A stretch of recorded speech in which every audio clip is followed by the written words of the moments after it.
नारियल अधिकारियों पर योगी सरकार सख्त। अब अधिकारियों को देना होगा जनप्रतिनिधियों का जवाब। जनप्रतिनिधियों का कॉल रिसीव करना हुआ जरूरी। आदेश का अनुपालन न करने पर होगी कड़ी कार्रवाई। उत्तर प्रदेश की योगी सरकार ने ऐसे अड़ियल अफसरों पर शिकंजा कस दिया है जो जनप्रतिनिधियों के फोन कॉल रिसीव नहीं करते। योगी सरकार ने जनप्रतिनिधियों की कॉल न उठाने वाले अधिकारियों को कड़ा संदेश दिया। सरकार ने संसद और विधानमंडल के सदस्यों के प्रति शिष्टाचार और अनुमन्य प्रोटोकॉल के अनुपालन का आदेश दिया। शासन की ओर से जारी आदेश में सभी विभागों के अधिकारियों को जनप्रतिनिधियों की कॉल उठाने और विशेष परिस्थिति में कॉल ना उठा पाने पर मैसेज के साथ ही बाद में उन्हें कॉल बैक करने की हिदायत दी है। ऐसा न करने वाले अधिकारियों पर कड़ी कार्रवाई की जाएगी। बता दें कि उत्तर प्रदेश में आए दिन सांसद, विधायक और एमएलसी शिकायत कर रहे थे कि प्रशासन के अफसर उनके फोन कॉल रिसीव नहीं करते हैं। इस वजह से काम कराने में दिक्कत होती है। योगी सरकार की ओर से अधिकारियों को जनप्रतिनिधियों के मोबाइल नंबर अपने फोन में सेव करने के लिए 15 दिनों का समय दिया गया है। मंगलवार को विधानसभा में योगी आदित्यनाथ के सामने एक सदस्य ने इस मसले को उठाया था। इस पर वित्त मंत्री सुरेश खन्ना ने आश्वासन दिया था कि इस बारे में सख्त कदम उठाए जाएंगे। इसी के बाद शासन के उच्च स्तर से सभी विभागों के अपर मुख्य सचिव, प्रमुख सचिव और सचिव को इस संबंध में समस्त अधीनस्थ अधिकारियों से आदेश का अनुपालन सुनिश्चित कराने को कहा गया है। आदेश में कहा गया है कि जनप्रतिनिधियों के प्रति प्रोटोकॉल के अनुपालन में अनेक आदेशों के बावजूद इसका पालन नहीं किया जा रहा। समस्त विभागों के मंडलीय और जनपदीय अधिकारियों को आदेशित किया जाए कि उनके द्वारा अपने क्षेत्र के सांसद और विधानमंडल के सदस्यों के सीयूजी नंबर या उनके द्वारा नोट कराए गए दूसरे मोबाइल नंबर को अनिवार्य रूप से अपने मोबाइल में सेव किया जाए। वहीं किसी महत्वपूर्ण बैठक या न्यायालय के समक्ष पेश होने पर कॉल रिसीव न कर पाने की स्थिति में मैसेज के साथ ही उन्हें कॉल बैक किया जाना सुनिश्चित किया जाए। आदेश में यह भी कहा गया कि इसका अनुपालन नहीं करने पर शासन की ओर से सख्त कार्रवाई की जाएगी। जनप्रतिनिधियों का फोन नहीं उठाने पर और उन्हें कॉल बैक न करने की स्थिति में प्रावधानों के अनुसार प्राथमिकता के आधार पर कार्रवाई होगी। इसमें यह सभी निर्देश दिया गए हैं कि जनप्रतिनिधियों के मोबाइल नंबर सेव किए जाने की सूचना प्रत्येक अधीनस्थ अधिकारी और कर्मचारी अपने प्रभारी अधिकारी को और डीएम को देंगे।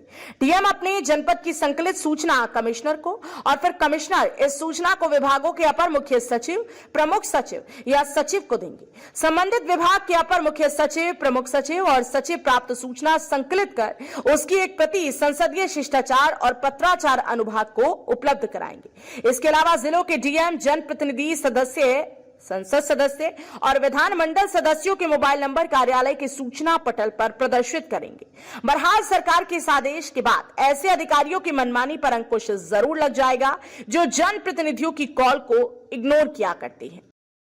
मौजूद है भाजपा विधायक नंदकिशोर गुर्जर जी। बात करेंगे सर, आज पटल पे बहुत महत्वपूर्ण मुद्दे पर बात चर्चा होनी है, बाढ़ को लेकर समस्या। क्या लगता है कि विपक्ष इसके लिए तैयार है? देखिए, विपक्ष बाढ़ के लिए बात ही नहीं कर रहा है। बाढ़ और सूखे पे माननीय मुख्यमंत्री जी ने कहा था रोजगार पे चर्चा करें, डेवलपमेंट पे चर्चा हो, लेकिन उस पर नहीं कर रहे हैं। मणिपुर पर चर्चा कर रहे हैं। आप देख रहे हैं, मणिपुर पर चर्चा कर रहे हैं। हमने कहा राजस्थान पर चर्चा कर लो, मणिपुर पर करना है तो भाग गए।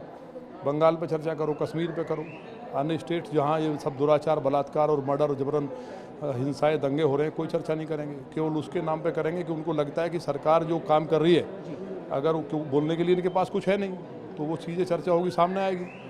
तो प्रदेश की जनता जानती है, इसलिए वो किसी भी मुद्दे पे जब बात रखी जाती है हंगामा करते हैं। और पूरा प्रदेश जान चुका है, लोकसभा में एक सीट भी नहीं आएगी, नोट कर लेना। एक महत्वपूर्ण सवाल है सर, जो जितने जनप्रतिनिधि हैं उनके अधिकारी फ़ोन नहीं उठाते, उसके लिए भी सर्कुलेशन जारी हो रहा है, उस पर क्या कहेंगे सर आप? फ़ोन देखिए, ऐसा नहीं, हमें तो कहीं लगा नहीं आज तक हमारा फ़ोन ना उठाया और कॉल बैक भी करते हैं। सारे अधिकारी काम बढ़िया कर रहे हैं, तो किसी जनप्रतिनिधि ऐसे और भी लोगों की जो समस्या थी, अगर फ़ोन करते हैं, अधिकारियों को फ़ोन करते तो उनका फ़ोन रिसीव नहीं होता है। नहीं, ऐसा नहीं। कोई अगर है, किसी ने ऐसा किया, हो सकता है एक आध व्यक्ति हो, लेकिन जब से माननीय शिकायतें हैं सर ये? नहीं, माननीय मुख्यमंत्री जी ने जब से कहा है और सर्कुलर जारी हुआ है, जियो जारी हुआ है, उसके बाद तो लगातार उठा रहे हैं। तो इस बार तो इस तरह का कोई इशू है नहीं तो मैं तो मुखरता के साथ जो सही है सही को सही कहता हूँ। तो कोई अधिकारी ऐसा नहीं है, सारे अधिकारी प्रदेश के लिए काम कर रहे हैं। और जो पुरानी बीमारी थी भ्रष्टाचार की, वो अंदर उन्हें मालूम है कि जेल जाना पड़ेगा। तो अच्छा काम हो रहा है, जनता खुश है और लोकसभा में 80 की 80 सीटें आएंगी, याद रखना। बहुत बहुत धन्यवाद। तो ये थे भाजपा विधायक जो साफ तौर से ये कह रहे थे कि विपक्ष जो है सार्थक मुद्दों पर चर्चा नहीं करना चाहता है और जिस तरह से जो बाढ़ के मुद्दे हैं, आम जनमानस के जो मुद्दे हैं, बाढ़ के मुद्दे हैं, चाहे सूखे के मुद्दे हैं, उन तमाम मुद्दे पर चर्चा होनी चाहिए। और जो अधिकारी फ़ोन नहीं उठाते उसके लिए भी सर्कुलेशन जारी किया जा चुका है कि अधिकारी फ़ोन उठाए, तमाम लोगों के फ़ोन उठाए और कहीं ना कहीं इस तमाम मुद्दे पर जो है सरकार इसकी गंभीरता ले रही है। मेरे सहयोगी दीपक के साथ मैं फैज़ अहमद, यूपी की बात, लखनऊ।